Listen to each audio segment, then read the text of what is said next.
उत्तिष्ठ नरशार्दूल कर्तव्यं दैवमाह्निकम्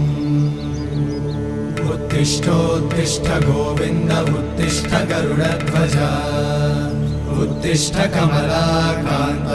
त्रैलोक्यं मङ्गलं कुरु उत्तिष्ठोत्तिष्ठ गोविन्द उत्तिष्ठ गरुडध्वज उत्तिष्ठ कमलाकान्त त्रैलोक्यं मङ्गलं कुरु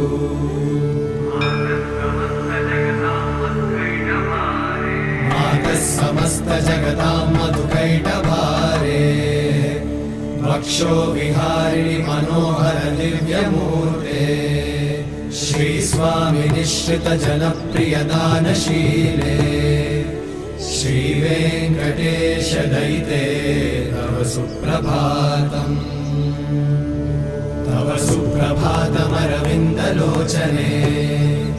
भवतु प्रसन्नमुखचन्द्रमण्डले विधिशङ्करेन्द्रवनिताभिरर्चिते वृषशैलनाथ दयिते